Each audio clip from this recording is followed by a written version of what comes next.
I always thought the worst kind of heartbreak would be silence. I imagined sitting alone in a dark room, feeling the heavy weight of betrayal pressing down on me. But I was wrong. The worst heartbreak does not come in silence. It comes in the sound of laughter. That night, I came home early from visiting my mother.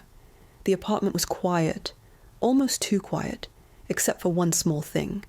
A thin line of light was slipping out from our bedroom door. At first I thought my husband had simply left the lamp on while falling asleep.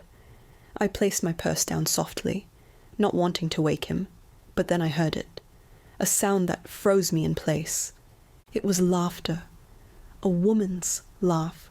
High-pitched, shaky, the kind of laugh people make when they are hiding something. My heart began to pound. My hand hovered on the doorknob. For a moment I tried to convince myself it was just the television, or maybe a phone call. But deep down, I already knew the truth. When I finally pushed the door open, it hit me like a punch to the chest. There he was, my husband, in our bed, on our sheets, with his assistant. Her lipstick was smeared across his collar, the same collar I had ironed for him that morning. The same bed we had shared on our wedding night, a gift from his father. She gasped and pulled the blanket up over her chest, her cheeks burning red with guilt. But him? He did not look guilty. He did not even try to explain. Instead, he smirked, calm, almost proud. He poured himself a glass of whiskey, raised it toward me like a toast, and said, "Caught me? You were never enough." Those words cut through me deeper than the scene in front of me. They were sharp, cruel, and final. I always thought I would cry if this day came. I thought I would scream, throw things, or fall apart. But I did not do any of that. I did not even move. I just went silent, completely silent. And that silence was deadlier than fire. Before we continue, please hit the subscribe button and tell me in the comments, what would you do in this situation? He expected me to collapse on the floor. He expected me to beg, to fight, to lose control. Instead, I stood tall and still, staring straight at him with eyes as cold as stone. Slowly I stepped further into the room, the sound of my heels echoing against the hardwood. His mistress clutched the blanket tighter. She looked at me with fear, as if she thought I would attack her. But she did not matter. She was nothing. My eyes never left him. And in that moment, all the signs I had ignored came rushing back. The late-night meetings, the sudden business trips, the strange perfume on his shirts that I never wore. For months I had been swallowing excuses, convincing myself it was nothing. But now, the truth was there in front of me, and it was even worse than I had imagined. I leaned against the dresser, my nails dragging across the wood. My voice came out soft, calm but sharp enough to cut. "Not enough," I whispered with a faint smile. "We will see." For the first time I saw the smirk on his lips falter. His hand, the one holding the glass of whiskey, trembled slightly. He tried to keep his cool, but the mask had cracked. I turned and walked away. Slowly, carefully. I did not slam the door. I did not raise my voice. I did not look back. Behind me, I heard whispers. The assistant's nervous voice, his muttered curses. But I did not care. I kept walking until I reached the living room. I sat down on the couch and looked out at the glowing city lights through the window. My hands were steady now. My heart was no longer racing. For the first time in a long while, I felt a strange calm settle over me. And then something happened that surprised even me. I laughed. At first it was quiet, a small broken laugh, but then it grew louder. It filled the empty room, bouncing off the walls until it felt like the whole apartment could hear it. Because in that moment, I realized something. He thought he had won. He thought catching him like this would break me. He thought I was powerless. But he had no idea who I really was. He had no idea what I was capable of. He had no idea what was coming next. That night, while he laughed in my bed with her, I made a silent promise to myself. This was not the end of my story. This was just the beginning of his. And my silence, the one thing he thought was weakness, was actually the first weapon I had drawn. Because sometimes silence is not surrender. Sometimes silence is the first nail in the coffin. The next morning light crept into the apartment, but I hadn't slept. His laughter from the night before still echoed in my head. Those cruel words, "You were never enough," played on repeat until they no longer hurt. They only made me colder. He was still asleep when I dressed quietly and left the house. He probably thought I would cry in silence, waiting for him to come downstairs with that same smug face. But instead I got in my car and drove across town, straight to the only man who could understand what needed to be done, his father. My father-in-law was no ordinary man. Everyone in the city respected him. Some feared him. He had built his empire from nothing, brick by brick, deal by deal. My husband loved to boast that one day it would all be his. The businesses, the houses, the cars, the money. He carried his father's last name like it was a crown. When I arrived, the mansion gates opened slowly, and I was led inside by the butler. The house smelled of old wood and leather, the kind of smell that carried history.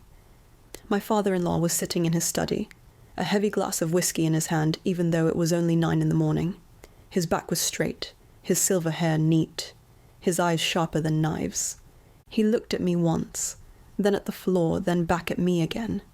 His voice was low but firm. "Why are you here so early?" I swallowed. "Because I need to tell you something about your son." He raised a hand, cutting me off. "You don't need to." I already know. For a second, I froze. Did he know? About the bed? The lipstick? The laugh? "I always knew my son was reckless," he continued, his eyes narrowing. "But last night proved it."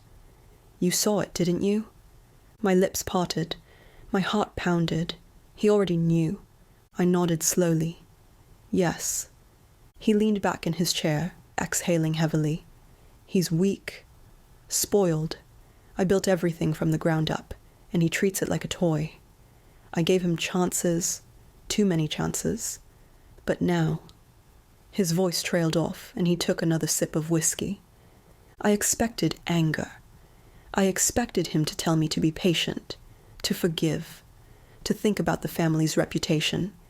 Instead, his face turned hard, cold, almost cruel. "Now I know I was right," he said. "Right about what?" I asked carefully. He stood and walked to the window, staring out at the gardens below. "Right to change everything. The will, the companies, the estate. He doesn't know it yet, but weeks ago, I rewrote everything. I blinked, confused. What do you mean?" He turned back, and for the first time, there was a flicker of something in his eyes, something like satisfaction. "It's all in your name now. Every business, every house, every cent, the empire he brags about inheriting. It's already yours." The room felt suddenly smaller, the air thicker. I gripped the edge of the desk, my breath catching in my throat. "Mine?" He nodded once. "Yes, you're sharper than he will ever be. You know when to be silent. You know when to strike. He is careless. He thinks life is a game. You are like me." I didn't know what to say. My husband thought he was untouchable, the golden son, the future king. But in truth, he was already nothing, disinherited, cut out, quietly, permanently. I thought back to his smug face, his mocking laugh, the way he raised that glass to me as if I were the fool. If only he knew. If only he had any idea that the ground he was standing on had already been pulled out from under him. My father-in-law poured me a drink and handed it to me. His hand was steady, his gaze unblinking. "This is not pity," he said. "Do not mistake it for that. I am not saving you. I am saving my empire, and you are the one I trust to protect it." I looked down at the glass in my hand, the amber liquid catching the light. It felt heavy, like a crown I hadn't asked for, but one I was ready to wear. I met his gaze and said softly, "Then he doesn't know." A thin smile curved his lips. "No, and we won't tell him. Let him walk around like a king for a little longer. Let him enjoy his false throne. Every step he takes will only bring him closer to the fall. And when he finally looks down, when he finally realizes the ground is gone, that will be his punishment." My chest tightened, but not with fear, with power. A new kind of power I had never felt before. My silence last night had been my first weapon, but this was the sword in my hand. As I left the mansion, the morning sun felt different on my skin, brighter, warmer. I thought about my husband sitting at home still smirking, still believing he owned the world. He had no idea that everything, the house, the company, even the money in his account, already belonged to me. And I decided then I wouldn't tell him, not yet. I would let him discover it piece by piece in public, where everyone could watch. His downfall wouldn't be quick. It would be slow, painful, humiliating, because he thought he was king. But the truth, he was already nothing. The morning after I caught him, he walked around the house as if nothing had happened. He wore his favorite suit, adjusted his tie, and hummed while pouring coffee. He still believed he was untouchable, still believed he owned the world. I stayed quiet, letting him live in his little fantasy, because soon reality would come crashing down. That evening he hosted a dinner with investors. He picked the most expensive restaurant in the city, the kind of place where the lights are soft, the plates are heavy, and every glass sparkles. He laughed too loudly, bragged too much, showing off like always. He spoke about the future of the company, about how his father trusted him more than anyone, about how everything would one day belong to him. The men at the table nodded politely, but the real test came when the bill arrived. He handed over his executive card, sliding it across the table with that smug grin. The waiter disappeared for a moment, then came back, shifting nervously. "Sir, your card has been declined." The whole table went silent. My husband forced a laugh and told him to try again.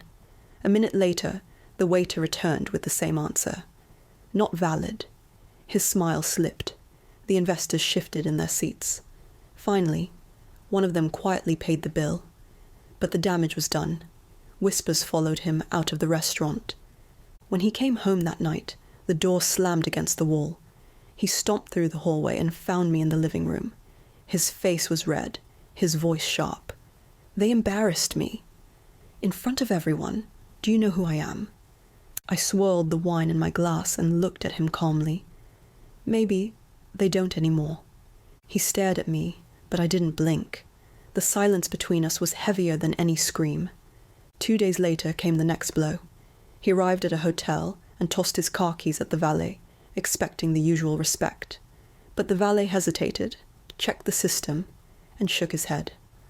"I'm sorry, sir. This vehicle is no longer under your name." "I can't take it," my husband snapped. "That's my car. Do you know who I am?" People turned to look. Some whispered. Some even laughed quietly. He shoved past the valet, snatched the keys, and sped off. But the humiliation clung to him like smoke. When he returned home, he was louder than ever. He cursed, threw his jacket on the floor, and demanded answers. He paced the kitchen like a trapped animal. "Someone is doing this to me. Someone is trying to ruin me." I leaned on the counter, sipping slowly, my smile unbothered. Maybe the world is just changing. He froze, his eyes narrowing. Before he could speak, the phone rang. He grabbed it, barked a hello, and then his face drained of color. The guards at the family company had refused to let him in. His ID badge had been deactivated. His office door wouldn't open. He had stood outside the glass entrance, shouting at security, but they didn't move. To them, he was no longer the heir. He was just another man, begging to be let inside. When he hung up the phone, his hands were trembling. His chest rose and fell too fast. For the first time, the arrogance slipped, and I saw fear. He turned toward me slowly, his voice low. You know something. I raised my glass, met his eyes, and spoke with calm. I know everything. The room fell silent. He stared at me as if I were a stranger. His lips moved, but no words came. Because in that moment, he finally realized the truth. The empire he had always called his had already been taken. The money, the cars, the houses, the business, all of it was gone. And worse, it was mine. That night he paced the living room like a man losing his mind. He cursed, he muttered, he grabbed at his hair. But I stayed still, sipping wine, my silence sharper than any blade. He thought cheating in my bed was his victory. What he didn't know was that it was only the first move in a game he was destined to lose. The game wasn't over. It had only just begun. I invited her for coffee. When I sent the message, I half expected her to ignore me. But curiosity is a powerful thing. She wanted to know what I would say. Maybe she thought she had already won, that I was just a broken wife begging for scraps of dignity. So the next afternoon, she walked into the cafe with her head high and her lipstick sharp. I had already chosen a corner table, far from curious ears. The coffee steamed in front of me, untouched. When she sat down, she smirked as if this were a game.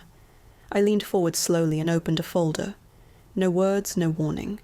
Just papers spread across the table. Her smile faded almost immediately. The first sheet was the will. His father's signature glared at the bottom, the ink bold and final. She scanned the lines once, then twice. Everything. The businesses, the properties, the accounts. All of it had been transferred to me. Not to him, not to them. To me. "This is fake," she whispered, but her voice shook. I slid the next document across the table. Bank statements, fraudulent transfers, payments disguised as consulting fees, receipts from hotel rooms where she had been. Her own name was there, highlighted in black ink. The color drained from her face. "You see," I said softly, "he didn't just cheat. He left a trail, and you are right there in the middle of it." Her hands trembled as she reached for the next page. It showed his debts, credit accounts in his name that had been drained, loans disguised under shell companies. Some carried her signature too. She pulled her hand back quickly as if the paper itself was burning her fingers. I sat back, calm and steady. She had walked into this cafe thinking she was sitting across from a victim. What she realized now was that she was sitting across from the woman who owned her future. At first she tried to defend herself. "He told me. He said you didn't care. He said the money was his." Her words came out fast, desperate. I let her speak until the excuses dried up. Then I leaned in closer. "He lied to you," I said, "the same way he lied to me. But now you have a choice. You can go down with him, or you can save yourself." Her eyes darted around the cafe as if she could run from the truth. But there was no escape. She knew it. I knew it. The walls of his empire were already falling, and she was trapped inside with him. Finally she whispered, "What do you want?" I smiled. "I want the truth. Every detail, every message, every call, every time he used you to cover his crimes. You give me that, and I make sure your name stays clean when this explodes." The silence stretched. Then slowly, she nodded. That was the moment she switched sides. Not because she cared about me, not because she regretted the betrayal, but because survival meant more than loyalty. She had hitched her future to the wrong man, and now she was jumping off his sinking ship. Over the next week, she sent me files, screenshots of messages where he mocked investors, audio recordings of late-night calls where he bragged about stealing from company accounts, even photos of documents he had left lying around after too much whiskey. Each piece was another nail in his coffin. And the sweetest twist of all, she handed me a recording I never expected, a drunken night where he laughed and said, "She'll never win. She'll never be enough. Even if she finds out, I'll crush her. No one will ever believe her." Hearing his voice drip with arrogance, Knowing he thought I was powerless filled me with a calm satisfaction, because not only did I believe in myself, now the world would believe too. When I met the mistress again, she looked different. Her hair wasn't as perfect, her smile not as sharp. She was nervous, glancing around as if afraid he would walk in and catch her. She pushed another USB drive across the table and whispered, "This is the last of it. If he finds out, I'm finished." I slipped it into my bag and nodded. "You already are," I said quietly. Her eyes widened. She knew I was right. She had sold him out, piece by piece, to save herself. But in doing so, she had chained herself to me, because now I owned her secrets too. The irony was delicious. The same woman he had chosen over me, the one he mocked me with in my own bed, was now the weapon I would use to destroy him. He thought she would protect him. Instead, she was the one burying him alive. That night, as I sat alone in the living room, I poured myself a glass of wine and opened the folder again. The papers were heavier now, thicker, sharper. Proof from his mistress. Proof from his crimes. Proof that his empire was rotting from the inside out. And somewhere in the city, my husband was still laughing, still strutting, still believing he was untouchable. But he had no idea. The two women he thought he controlled had already joined hands. And together, we were pulling the strings that would turn his kingdom to ash. The grand hall shimmered with glass chandeliers and polished floors. It was the kind of place where fortunes were announced, where handshakes carried more weight than signatures. Rows of black leather chairs faced the stage, and every seat was filled. Investors, board members, and partners whispered in low voices, waiting for the shareholders' meeting to begin. Then he entered. My husband strolled down the aisle like a king returning to his throne. His suit was sharp, his watch glittered, and his smirk was as wide as ever. He nodded to familiar faces, shook hands, and leaned close to whisper false promises. He thought the meeting was about him, about his bright future, about the empire he believed would always belong to him. But the air in the room was different, heavy, unforgiving. Some people avoided his eyes, others stared too long, their faces stiff. He didn't notice, or maybe he refused to notice. The chairman cleared his throat. The lights dimmed. The giant screens on the wall behind the stage flickered on. At first it looked like numbers, charts, and normal slides. My husband leaned back in his chair, crossing his legs with confidence. Then the first document appeared. It was a contract. Forged signatures glared under the harsh light of the projector. A murmur spread across the room. People leaned forward. Eyes narrowed. Another document followed. A list of offshore accounts. Transfers that trace stolen money from company funds into private accounts. His name was there in bold letters. His smirk faltered for the first time. The next slide showed hotel invoices, receipts marked as business expenses, photos of him walking into luxury suites, not alone but with women whose names appeared in the records. The room fell silent. Only the sound of the projector clicking filled the air. He shot to his feet. His voice cracked as he shouted, "This is fake. All of it. Lies made to destroy me." But no one moved to defend him. No one nodded in agreement. The silence was worse than the whispers. And then I rose. I stepped onto the stage slowly, my heels echoing against the polished floor. I was calm, dressed in black from head to toe. Not like a grieving widow, but like someone who had come to lay something to rest. The crowd turned toward me, waiting. I stood at the microphone, my voice steady. "Tonight, we are not burying a company," I said. "The company is stronger than ever. Tonight we are burying a man who thought he could cheat his wife and his own bloodline." Gasps rippled through the room. My husband's face turned pale. His eyes darted to his father, sitting in the front row, but the old man did not move. His face was carved from stone. His silence was louder than words. On the screens behind me, the evidence kept rolling. Emails he had written late at night, mocking the very investors now staring at him. Recordings of phone calls, where he laughed about stealing money, a video of him in his office with the mistress on his lap, smirking at the camera. My husband shouted again, "You cannot do this. I am the heir. This is mine." His fist slammed against the table. Papers flew, but no one reached to help him gather them. I turned and faced him fully. "No," I said, my voice low but sharp. "You were the heir. You were the man who had everything. But arrogance is a disease, and you let it rot you. This empire is not yours. It never was. It belongs to the family, and now it belongs to me." He looked around wildly, searching for support, but all he saw were faces turned away, eyes filled with disgust. Even the investors he once called friends refused to meet his gaze. Finally, security stepped forward.